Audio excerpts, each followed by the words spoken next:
Hi, everybody. Folks are still rolling in, I see. But welcome to Grow Your Bungalow, the ins and outs of attic expansion. If you are looking to expand your bungalow but don't want to lose its classic good looks, or are intimidated by codes and design considerations, tonight we've got architect Frank Michalski from Northlight Architects, who's going to walk us through that process. In tonight's webinar, Frank's going to discuss zoning and building code requirements, structural reinforcement, stair location, plumbing concerns, heating and cooling options, energy considerations, and of course, aesthetic considerations to keep your bungalow looking like a bungalow. But before we get started, just a few reminders about how we run these webinars. This is going to be recorded tonight, so you'll be able to go back and look at anything you missed. So if you're taking copious notes, which I'm sure you are, don't worry if you missed something. We'll have it available on our website, but also if you sign up for the webinar, we'll have it available in an email that'll go out sometime early next week for you guys. We have some more webinars coming up this year. Those will be posted soon on our website, so be sure to check for those. Also, make sure that you're subscribed to our emails. We're going to soon be announcing the Treehouse Bungalow Awards, and we're going to have a visual awards ceremony. This is my cat, sorry. We're going to have a visual awards ceremony as well this year, so you can watch and see all the amazing projects that were submitted this year. The winners and the runners up. So definitely you want to stay tuned for that. Frank tonight is going to talk from 6 to around 6:45 or so, and then we're going to have about 15 minutes for questions afterwards. We're going to have a hard stop at 7. So just to respect everybody's time this evening. I think those are all the things I have in mind. Again, just for anyone who came in, just a reminder, we are recording this tonight. So if you missed anything, don't worry about it. Oh, also, if you have questions, make sure that you put them in the Q&A box at the bottom, and we will we'll be sure to go through those. Don't put them in the chat because we won't be looking at the chat, just the Q&A. So after Frank wraps up at around 6:45-ish, I will go in the Q&A and we'll be able to go through your questions that way. So just stay tuned for that at the end, and we will get to you. All right. Without further ado, then I would like to just give a little introduction to our good friend Frank, who we've been working with, I think since the Paleolithic era, various projects.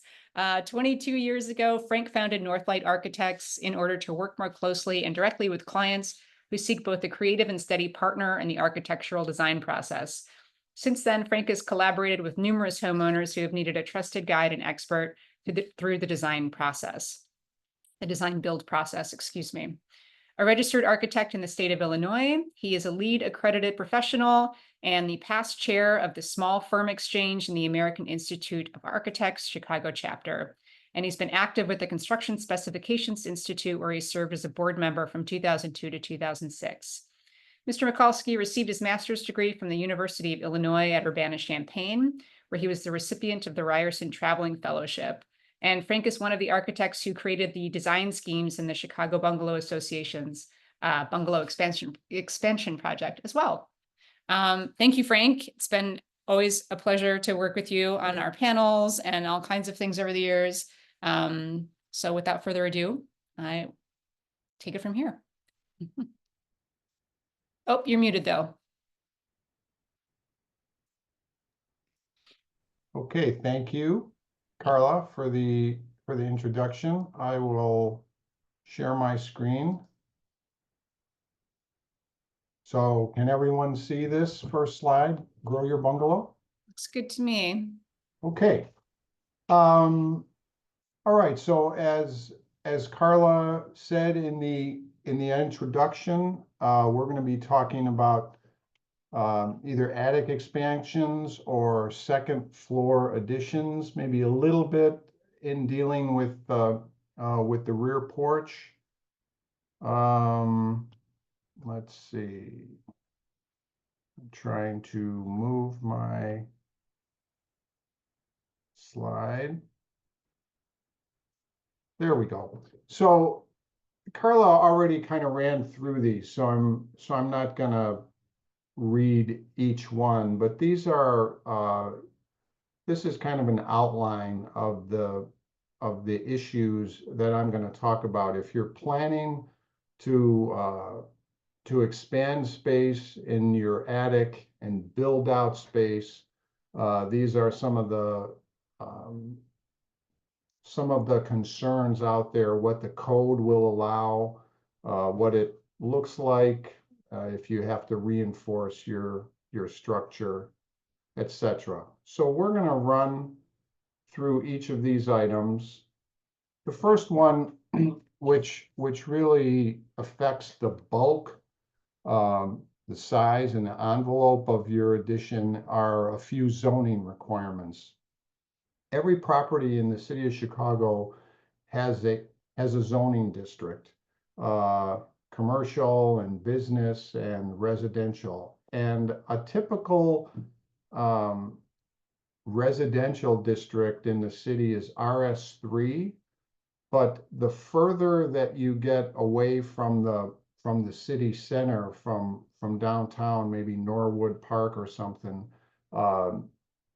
the zoning district can change to RS2 or RS1, which are a little more restrictive in terms of how much space you can add. So there are a few zoning paragraphs that you have to comply with when you're studying space you can add. The first one is what is called the floor area ratio, essentially just how much square footage you are allowed to add on that site. And everything in zoning usually relates to the lot line, the property line, how wide your lot is, how long it is. A lot of projects I work on are 25 by 125, but there are others that are 30 feet wide, 35 feet wide, depending on the layout. So the amount of square footage you can add as related to the site area in a RS3, which is very typical, is 90% of this square footage of the lot. And then, as I mentioned, these other districts that are a little further out, the RS2 and RS1, they actually allow you to build less square footage. I think the idea in these zoning districts originally was you were sort of further away from the city, so the neighborhoods were supposed to be less dense, houses less close together, a little bit more of a suburban feel, and it just still carries into the zoning code language. So there's floor area ratio, and this is just kind of a little bit of detail in the weeds, what gets counted as square footage in the floor area ratio. There are a few quirky things. For example, the basement, when you walk down in your basement, there's a ceiling height. And if the floor is more than 50% below the ground outside, that square footage does not count. And I think the logic there is that, the floor is lower, there's probably smaller windows, so it doesn't count. If your basement floor is more, is closer to grade, and there's more than 50% above, then it does count in your square footage. So sometimes for a bungalow owner, how the basement, the depth of the basement can help them, or it can be a handicap if that takes away square footage that they then cannot add on top, because you're only allowed so many square feet for your 3 floors. The basement, if the ceiling height is less than 6'9", that doesn't count. So again, there could be a bungalow owner who could have a really low ceiling, and even if they're using this space somewhat in the basement, it doesn't count towards the square footage. And in the attic, the only square footage that counts is if the ceiling height is 6'9" or more. So where this might fit in is if you're doing a design and you want to keep your roof line kind of low, you could install maybe storage closets or cabinets or something with a lower ceiling, and it would not count as part of your square footage. So that's square footage. Then and I'll try to go through these a little quicker. Then there are the setbacks, again, from the lot line. Zoning kind of limits how close you can get to your property line. So the front setback is the average between the two lots on either side of your lot. The rear setback is a percentage of the lot depth. So if 28%, so if you had a 100-foot deep lot, you're technically not supposed to have any construction within that 28 feet. So that's front and rear. Then side setbacks can be an issue if you're doing more a second floor addition, but even a dormer addition, because sometimes your bungalow was built before the zoning code and it might be closer to the property line. It could be only 2 feet or certainly less than 3 feet. And also the total of the side setbacks on each side might not add up to what is required if you were building new construction. So there's a couple different ways to handle a new design. One is to follow these setbacks.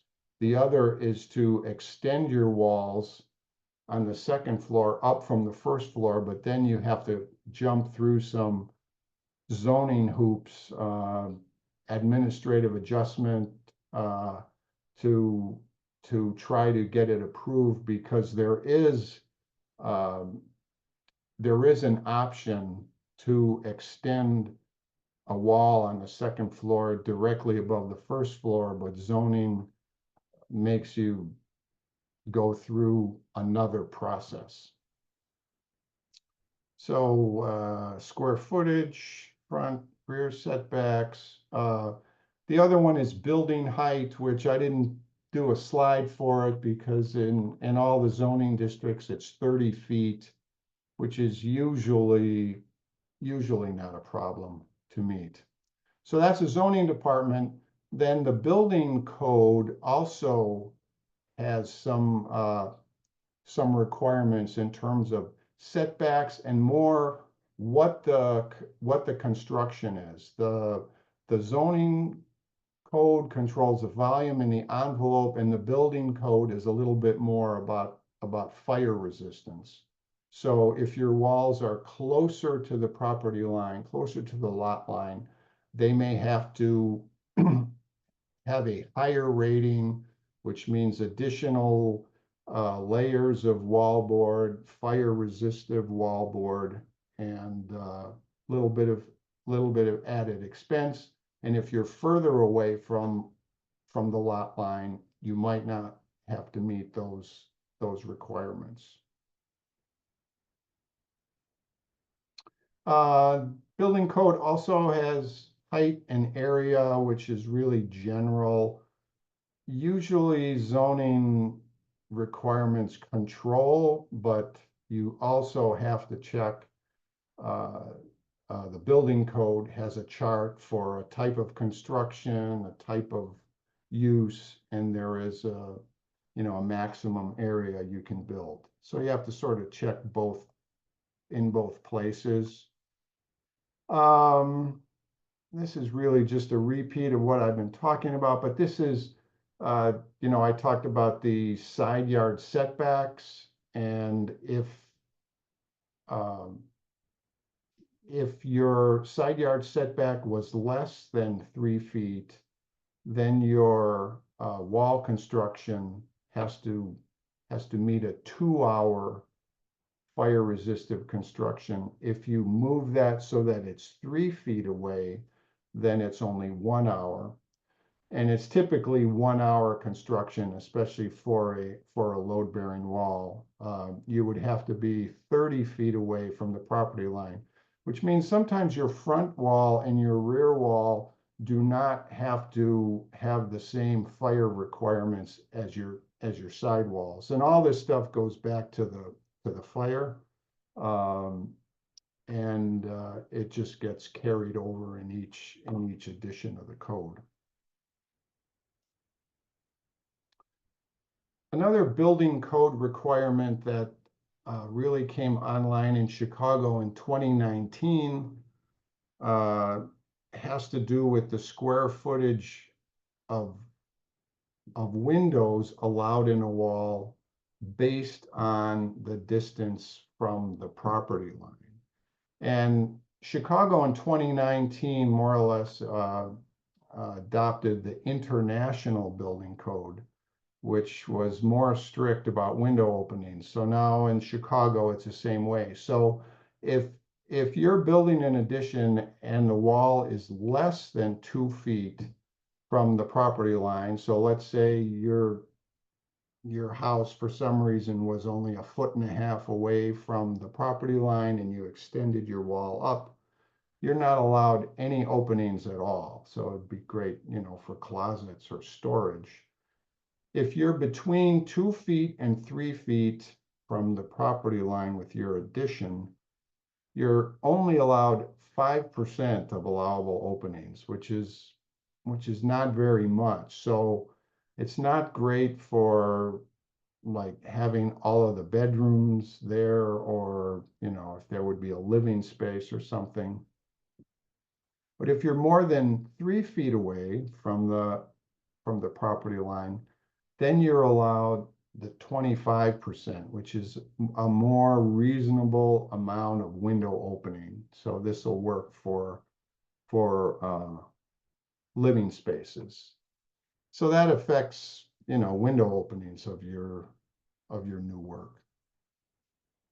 So those are the zoning and building code. The building code also has, of course, all kinds of other internal things, ceiling heights and stair clearances and things like that. And we're going to talk about stairs later.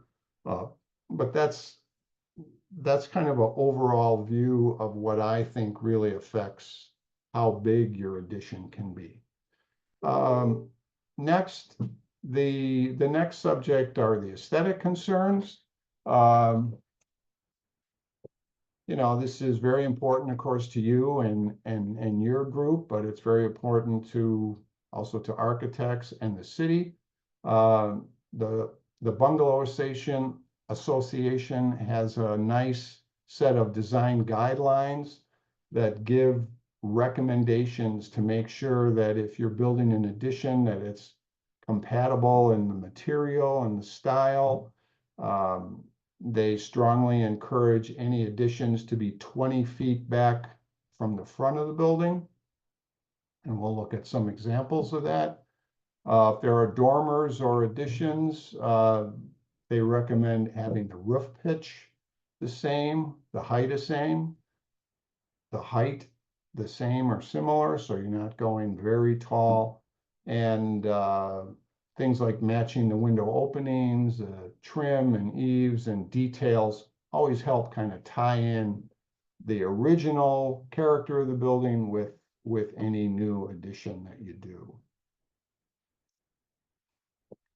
So I'm going to go through some photos of bungalows that I've seen around, sort of the good and the bad, and it's not to really harp on the bad, but you can learn from those examples. So some of the items in the guidelines.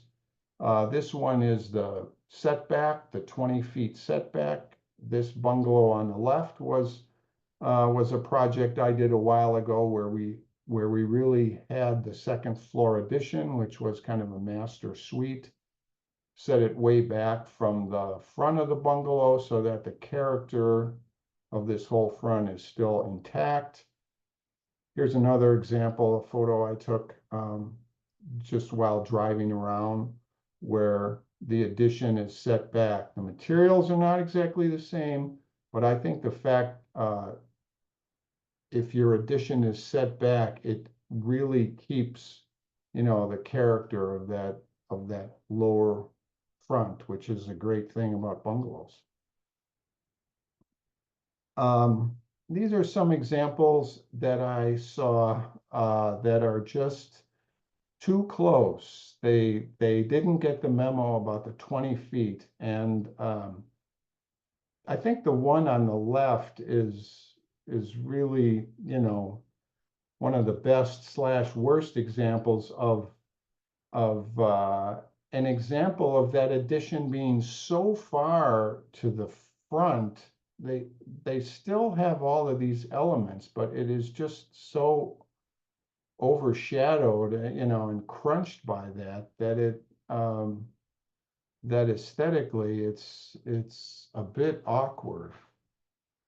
And this is a different bungalow, but I think the one in the middle, but I think it's kind of the similar problem. It's just out a bit too far. This one on the right is, subjective. Maybe it's okay, but I still think that it makes the original front of all three of these bungalows just seem, their styles being cramped.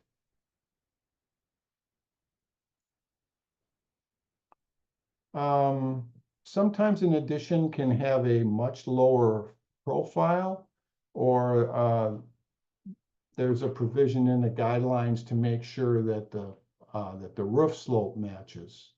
So this addition on the right, which is just the building I saw, it might not be 20 feet back, but I think the fact that it is set back enough and that the roof pitches match, it just kind of blends together. This was a project I did where we just did a cross dormer and really tried to have it hug the original form of the bungalow.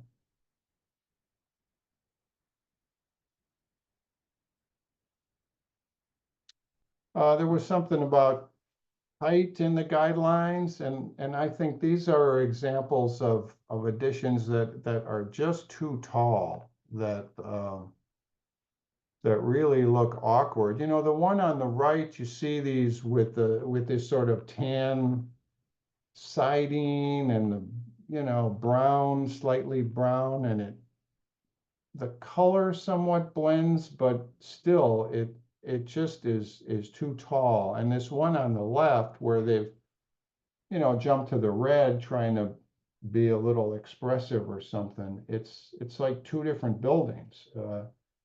It's tall and kind of doesn't relate. There's some kind of a funny little oval vent up there, and I just think that it doesn't really blend together. And this front dormer being treated in the same siding, I just don't think that does it.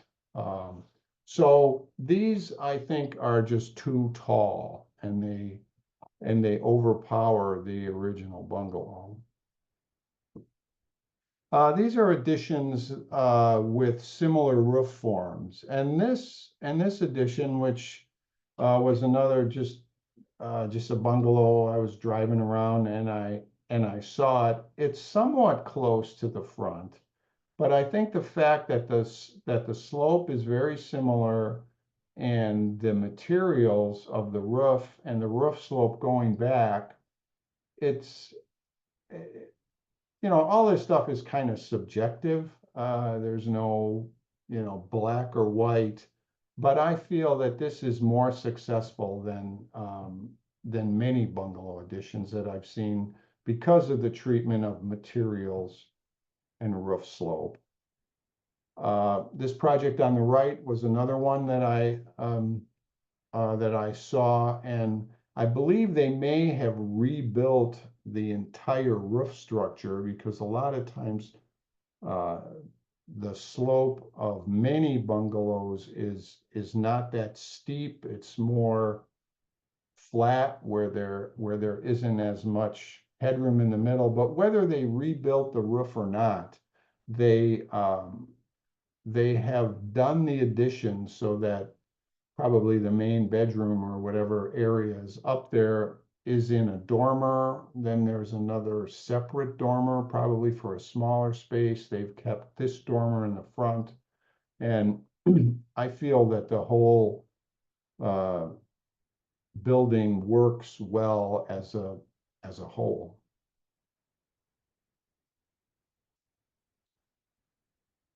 So these are some interesting additions. I think the one on the left they were trying. Maybe I give them an E for effort with this bay window. But you know, there's something about this wide siding and just chopping off the roof and kind of having this thing on top that looks a little funny. This one in the middle, I feel really gets bad marks. Small windows, super flat roof, different materials, not relating to the lower part of the bungalow. So that's an interesting approach. And then this one on the right, I'm not really sure what's going on here. I guess they wanted to get these triangular windows, a good spot for the satellite dish. So they thought, heck, this'll look good. So you know, I've been kind of flippant about what I've been saying, but to just repeat my theme, these are elements that have been added to the second floor that just do not relate to the original building. These are a couple of examples that I feel are successful. This one on the left, actually, this is a project by a colleague, Manuel Hernandez, a design seed. And here in this case, this was a second floor addition to the bungalow. He was able to add these two dormers, add brick, so the brick matches. And then these walls, even though they're in siding, they're kind of set back, but the rhythm of the windows, there's just kind of an integrity about this. It is an addition, but it looks like it, you know, really blends together. This one on the right was one that I just saw a couple days ago and took a photo of. These two bungalows have the advantage where they're on a corner, so they can, I think, do a little more with it.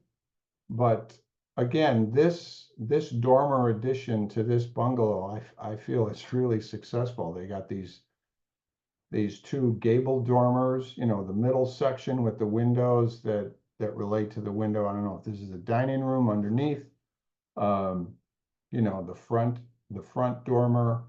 It has like a wood siding, kind of a little bit of a woodsy siding, but I still feel it works. The color matches, the trim all matches.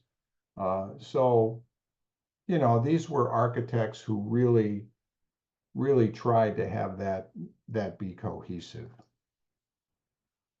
And these are, I won't go, you know, drill down on these. These are also some things you see on bungalows, you know, and I just did this slide yesterday, and at first I thought, well, I mean, maybe these people wanted to do this, right? It's like, well, some people say, I don't want a bungalow, I want a two-story house. So, I mean, maybe they're okay. This certainly needs some help, but you know, a second floor addition like this, where where they're keeping some of the bungalow, but then they make a porch and they have this roof. It's like just two different, you know, it's like two different songs sung at the same time. So not sure these really work. But if a person really wants to do a second floor, I don't know, could they have maybe the brick be the same color? Would that help? Not sure. So those are examples I feel that show the intent of the guidelines, when it's done, when it works, when it doesn't. I guess I got about 15 minutes. I have to run through the rest of this. So this I'll go quick. This is just a process that I go through, and I think many other architects too, with my clients, is if we're studying what the exterior of the attic addition is going to look like, we will look at different options.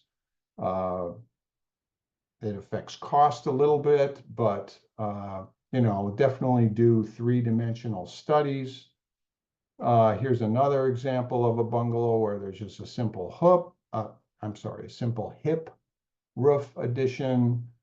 Here we slide one wall out a little bit to engage the roof. Here a little bit more, we can echo the roof line of the dormer. So you do a series of studies just trying to see what works, what doesn't work. Another important part of the whole process is making sure that the function works and the flow of space. And of course, doing an addition on top always kind of involves a little bit of the first floor. Here's an example of a project I worked on, and we'll talk about stairs if I don't run out of time. This is one of those great bungalows where they got a little tiny kitchen, and the stairs to the attic are right there, and the stairs to the basement are there, and it's just a pretty tight arrangement. This one did have spaces in the attic, actually a bedroom and kind of a middle space, but the ceiling was a little low. So what we did was we turned the stairs to the attic into the dining room, just stole a little bit of space there so we could infill this wall, get a L-shaped kitchen. There was this, the brick wall was actually here, and that was maybe an outside porch that they enclosed. But if we can just regain that, then you can get a L-shaped kitchen, maybe an eating area. But more importantly, on the second floor, we did a very small kind of a cross gable that gave us a full height ceiling in the bathroom and a really nice walk-in closet. So there was nice space as a result of that addition. This one, again, the main thrust of the addition was a rear second floor master suite, but we fixed some things on the first floor. The original layout was you walked in the door, there were stairs going down to the basement here. If you wanted to go up to the attic, you had to walk through this middle sitting room. And then once in the attic, there was just kind of a narrow, somewhat low space, but it was still usable. So what we did was we consolidated the stairs, added them in the middle, created kind of a little mudroom entry, added a pantry for the kitchen, and then upstairs there was the master bedroom, the primary, walk-in closets, bathrooms, and then this space was also usable. And again, this client they even pushed me a little bit to make sure that the addition was not very tall. This was a rear kind of a rear second floor addition to a bungalow, a Detroit bungalow, I think they're called, where the roof goes from the front to the back. So the existing floor plan on the first floor, there was kind of a small eating area, and they really spent a lot of time in there, and they wanted to enlarge it. And on the second floor, since this was the high point of the roof and it kind of went down to zero, this space was just the ceiling height was so low that it was unusable. So what the client wanted was, we did kind of a true second floor addition just off the back, so it wasn't visible at all from the street. And on the first floor, we expanded their eating area. And on the second floor, there was the primary bedroom, another bathroom, and a walk-in closet. I'll try and keep it moving. This was a nice bungalow, a long one. And the original first floor, the kitchen was kind of separated from the backyard. There was a room here, which was a bedroom, could have been like a sitting room, but all of it was very separated.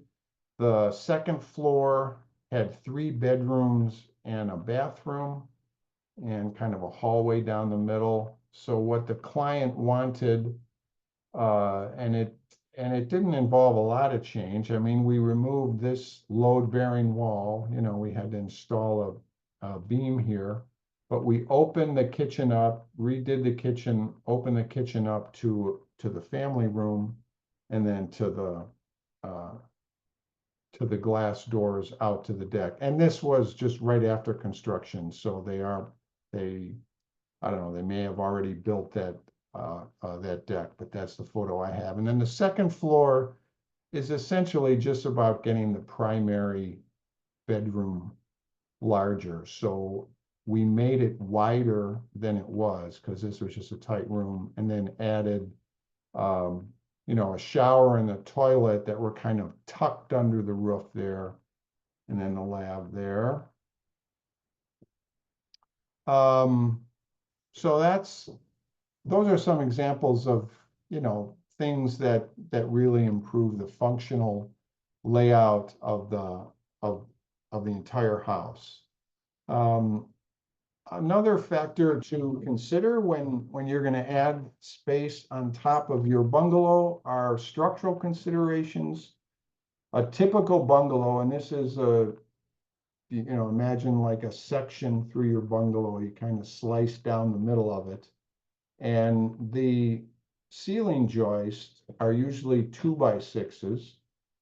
And then you have your attic space above. And normally in the basement, you'll have a wood beam, 6x8 beam that is carried by 6x6 wood columns. Not always, but it's very typical. And I'm usually looking at a brick bungalow. So this is a typical arrangement. So when you are adding second floor and you're adding more load, you have to reinforce these 2x6s, because they structurally will not meet the current building codes.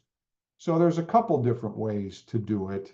One way, and many of my clients do it, is where we what we call sister 2x10 joist to 2x6s. So you just put those next to each other. It does raise the floor level, so you probably have to redo your stairs.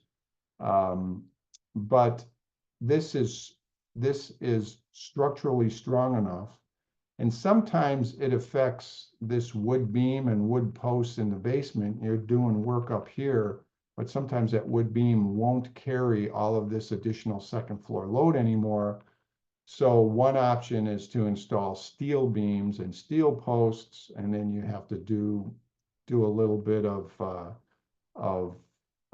excavation of your basement floor slab here and there to install a footing. Another approach is to, and it raises the second floor up a bit taller, but is to use what are called wood truss joists, which can span from the brick wall to the brick wall. So it doesn't add any load onto your existing beam. You don't have to do any work in your basement. The truss joist spans from wall to wall. And if a person is doing that thing where there's a kitchen and a bedroom next to it, and they want to maybe open it up with the truss joist, you can just remove that wall. Whereas if you do that in this scheme, you have to install another beam in post, which is, not a big deal. I mean, it's done a lot, but that's just, advantages and disadvantages of each. I guess this maybe might cost more, a little bit more, but there are advantages to it. 642, I'll keep going. I know this is about attics and second floor, but sometimes a client will say, hey, we want to try and regain our enclosed porch. And many times the structure of this porch, maybe when it was built, it wasn't enclosed. Maybe it was, but there usually is no concrete foundation under this. There'll be like a 6x6 post here, maybe one there. Here's the other original 6x6 post. And then they just, used 2x6 joists sometimes 2x8s.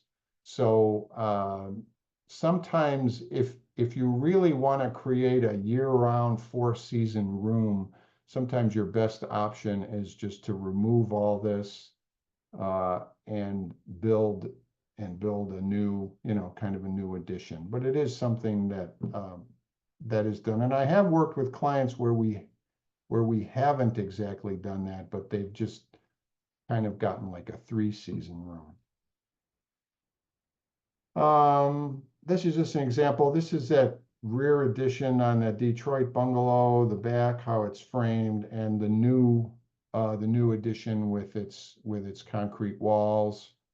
This is a classic example of what a wood porch structure, how it's treated. There's just studs every now and then. There'll be like beadboard siding or something. The joists are usually undersized. So all that stuff needs to be upgraded. A couple of my minutes, let me just go through quick. Stairs. You probably all are familiar with many of your stairs in your bungalows. A lot of times they're too steep. They're not wide enough. There's too many winders. If you're doing a second floor addition, you should always consider rebuilding your stairs so that your tread is a minimum of 9 inches or greater if possible. The riser, the vertical part, cannot be greater than 8 inches. It's nice if that's about 7.5 inches, and stairs should be 36 inches wide. So this is an example. This was the bungalow we looked at where the stairs went into the kitchen, and now we turn them. So this is just a photo kind of how that turns out. It doesn't really intrude into the dining room that much. And these stairs meet code and have handrails and all good stuff. This was an example of a project I did where I'll go through this one quicker, where we just rebuilt the stairs. They were really tight. There were too many winders, not 36. So we eliminated the closet behind, added a closet here, and actually bumped this wall between the dining room and the stairs, because this was not a load-bearing wall, and we bumped it out, got them to be 3 foot wide, and then also just opened this up. So we created kind of a connection between a first floor and a second floor. This was a client, this is kind of one of these major second floor additions where there's 3 bedrooms and 2 bathrooms. they originally had this really tight stairway going up and down off of the kitchen. And through designs, different schemes that we went through, we decided to just create kind of a stair section in the back corner so that when you come in from the outside, you can either go down in the basement, come up to the first floor. They opened up some walls because they wanted the kitchen connected to the family room. Here they rebuilt the foundation of their old porch, kept the exact same kind of footprint, the space, but installed a concrete foundation. And then on the second floor, you come up the stairs and you go to the rooms. Let me see how many more slides I got. I'm sorry I ran over. Energy, I guess I just talked too much tonight. Energy. You're okay, Frank. This is the great Oz. You're okay. We don't have too many questions, so if you want to take a Okay. few more minutes, yeah, we should be good. Okay. All right. I'll go through this this stuff. If you you know, if you're upgrading your space, you should upgrade your energy systems as much as possible. Try to limit your heat loss. This is something I know the Bungalow Association deals with a lot. So you should seal your attic, add insulation, even spaces that are not being finished. Um, it's good to stop that air infiltration all the time. Installing enough spray insulation in the ceiling and the walls. If you open up the floor joist, you can install additional insulation there. So your second floor addition is really tightly sealed, well insulated. Codes have been changing. This is a chart, and we're not going to go through everything. Chicago is in climate zone 5, and ceiling insulation, R value, I think most of you know what it is. It's just the resistance to heat loss. So the higher the R value, usually the more insulation that you have to use, but obviously then less heat goes through that. So for the ceiling, you know, above the ceiling, you know, the roof, back in the old days in 2006, that only had to be R38. Then the codes bumped it up to R49, and recently in 2021, it's R60. So the building codes are trying to make improvements as climate change and other factors come into play. So you have to be aware of that when you're doing your addition, and also sometimes thinking about the part of the project that you're not touching. I mean, I would say maybe half of my clients, they can afford the second floor addition, but the first floor may still have their brick walls, lath and plaster, and that's all they have. So what I always encourage them to do is to maybe phase construction or do it in the future room by room, or just think about it so that you insulate your entire house properly.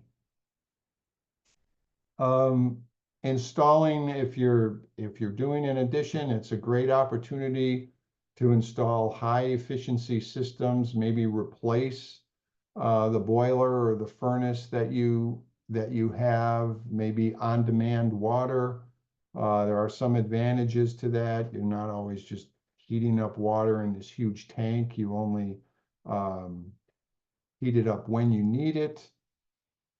A lot of bungalow owners I work with like their radiators. I live in a house with forced air. Sometimes I wish I had radiators because it's a very consistent kind of even heat. So some clients will replace the boiler with a high efficiency boiler. And if they're doing some new rooms on the second floor, there's always an option um, to stay with the radiators. And you can either go with, more modern, cleaner radiators, but there are historic radiators available if you look, if you really wanted to keep this exact style. Most of my clients will go with something similar, but these types of radiators are available. So keeping the radiators, upgrading the boiler. If you don't have radiators and it's a forced air, uh, many times we will look at having a separate furnace for the second floor, especially if it's a certain amount of square footage, so that you have two different zones. There's a furnace for the first floor in the basement, and then there's one for the second floor, because there's different heat loads, uh, the roof, the sun in the summer, the cooling is different on the second floor than it is on the first floor. So having two systems can be a very energy efficient option. Also, you can maybe if everyone's out of the house during the day, uh, you can turn down the thermostat on the second floor, and you turn it up again in the evening when you need it. Then it's like, well, what about cooling? We got these radiators. We love them. They're really nice, but we're using window air conditioners. I'm getting sick of moving them in and out. So there are the space pack system, which is a high velocity, high velocity duct system. This was a project I did where we installed a space pack unit in the attic, which served the second floor rooms, but there were also all of the ports and all of the distribution down to the first floor. So you keep your radiant heat, but you cool the house with that. There's mini split options. Clients, I think, are using this more, utilizing a heat pump and just smaller individual units. There's a couple different styles. One is individual units on the wall. I also did another project where there are units that can be above the ceiling. And the heat pump and plumbing concerns, just 2 seconds. In planning a second floor addition, I usually try to place the bathrooms on the second floor above the bathrooms on the first floor, because you have the piping and the waistline and everything right there. It's a wet wall. And if you just extend it up one floor, it's most cost efficient rather than relocating it. And last slide. Sometimes when you're adding a certain number of bathrooms, you may have to increase the size of your water service, which is expensive, but it can be good because sometimes the water service is lead. So you might want that copper. Sometimes the water distribution is through galvanized pipe, which can get corroded over time. So it can be another issue. We're doing a second floor addition. We want we want 2 bathrooms or even 1. Sometimes you have to increase the size of your water service. So that's the slides. Ran a little over, but that's what I've got on what affects a dormer addition or second floor addition to a bungalow. All right. Well, I'm glad you didn't skip those, because that was actually some really important stuff there at the end. So seemed like folks would want to know that. So thank you. Yeah, let's see how many of these we can get through. If we go a couple minutes over, hopefully that's okay with you, Frank. Yep. I made a couple comments, but let's focus on the questions. Somebody asked if this was if you were talking in the beginning about City of Chicago code, or if that was for all of Cook County. That was mainly City of Chicago where I do most of my work. So there's a distinction, right? There is there is a distinction in the suburbs. Gotcha. Okay. Does the new dormer slash second floor addition have to adhere to the side setback requirements? And if so, are there ways around it, like adding fireproofing, et cetera, for a variance? Yes, there is. It should adhere to that's a good question. It should adhere um, to the new code, but there's a provision to extend the walls straight up from your first floor walls and just increase the fire, the fire resistivity. Uh, I mentioned there's a zoning process. It adds extra time. Of course, there's an extra fee for the city, but it is possible, and some of my clients do that. There was an addition to the question. For side setbacks being less than zoning requirements, does the entire wall of the principal building, example, both the new addition and the first floor now have to adhere to fireproofing code? No, the first floor that is existing, if you're not really touching it, uh, it it does not have to adhere. And there's also some nuances when in 2019 when Chicago adopted the IBC, there is the building code really for new construction, but then there is another book for, well, there's actually two books. There's a book for existing buildings and one for like rehabilitation and renovation. So the codes give some allowances for, let's say, your first floor walls, what you have. They don't just come in and say, hey, you're working on your house, the first floor has to meet all of these codes. It doesn't. So Mm. I would say in general, the answer is no, you don't have to. Okay. Does the city penalize residents if these codes are violated? Like the example of the too tall roof, would the homeowner get fined for that?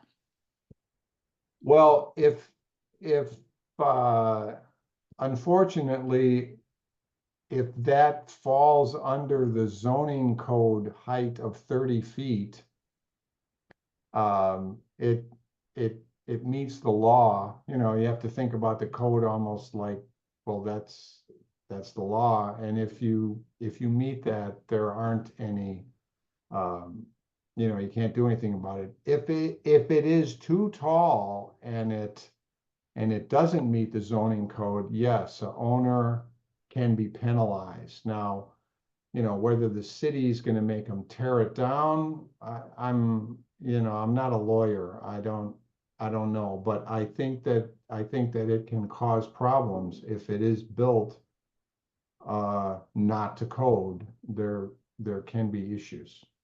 Mhm.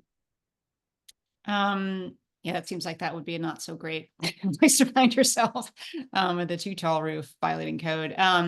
If you need to repitch the roof for more height, do you have to basically tear the entire roof off to do that?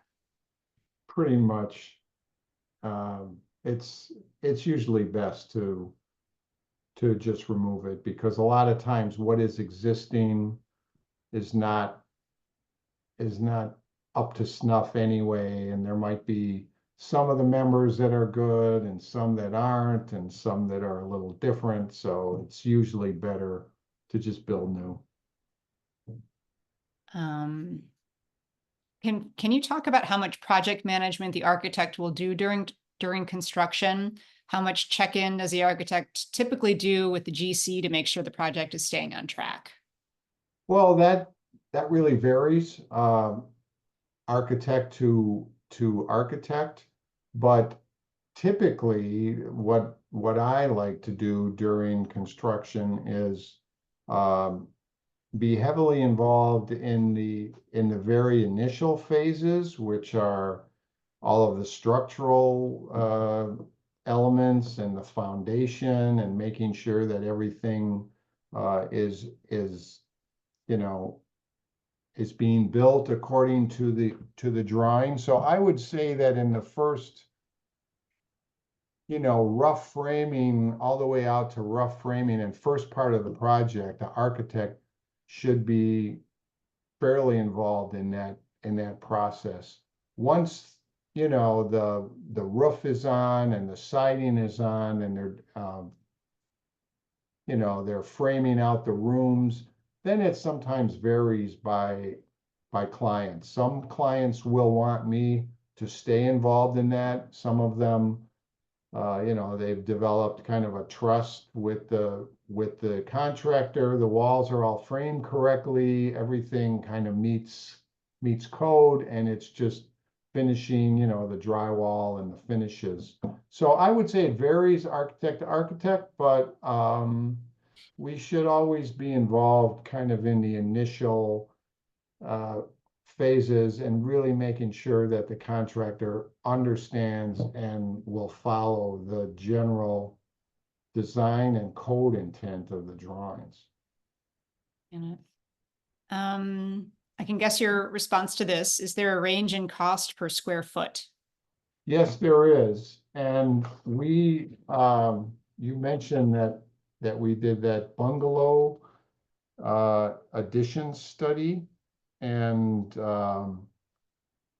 at that time, we had square footages that were actually under $200 a square foot. They were like $185. I would say now, sometimes square foot cost it's around 200, but it can be more than $200 a square foot. But I think $200 is kind of the base. So if I would just throw out some numbers, I'd say between 200 and 250 for somewhat modest kind of generalized construction. If you want a lot of specialty tile and a really tricked out kitchen and lots of built-in cabinets and specialized trim and stuff, $300 a square foot you can hit that kind of easily. I'm sure, especially now. Yeah, We'll take, how about two more questions? Is that okay? sure. Okay. This person's concerned about spraying the spray foam, they said it a certain way, and I'm trying to think of the other way to say it. Spraying the foam directly on the roof sheathing in the attic space. It's been a common trend for retrofitting insulation, but it seems like it'll be an incredible pain to resolve it if you ever need roof work / sheathing work done in the future, since the foam adheres to it. Some of the passive house articles I've read mention the cell foam cracks from expansion, contracting of the sheathing, the expansion and contraction of the sheathing over time. Have you had any experience with that? Well, I'm definitely no expert on that. I have never specified. There are two different types of spray-on insulation. I have never specified what's called closed cell spray foam insulation, because that forms kind of a vapor barrier and really sticks to the underside of the plywood. And I have just, I'm no expert, but I've just read various things that sometimes you can get moisture, you can get mold in the plywood, depending on what's on the outside of that. So I always specify open cell, which actually allows a little bit of air movement. In general, I try to, and I may be a little different than most architects. I try to insulate, the floor or above the ceiling, so that it's not directly attached to the roof structure, because I feel that it's better to kind of insulate your spaces and have a cold roof again, old school vents at the, at the eave, and the soffit vents on the top, so that your roof and your plywood is always ventilated. You need to replace anything, there's any damage. And so there's different architects who have different approaches. There's articles out there in technology, cold roofs. I, in general, just don't specify a lot of spray foam in attics. I spec cellulose, either bat or spray in cellulose, and I believe in kind of a cold attic and a cold roof deck. Yeah, somebody under that mentioned too that somebody had done this and there was no ventilation in the attic afterwards, which is very wrong. There should definitely be ventilation in the attic, especially if you seal it up with spray foam insulation. That should have been added. So Yes. yeah, dangerous. Yeah. Looks like Manuel jumped in and answered the next question for you. Thanks, Manuel. Hello. He's another architect who we've done these panels with before. So okay, last one here. What would be the square footage that you would recommend for a second furnace for? I guess probably maybe over, 800,000, 1,200.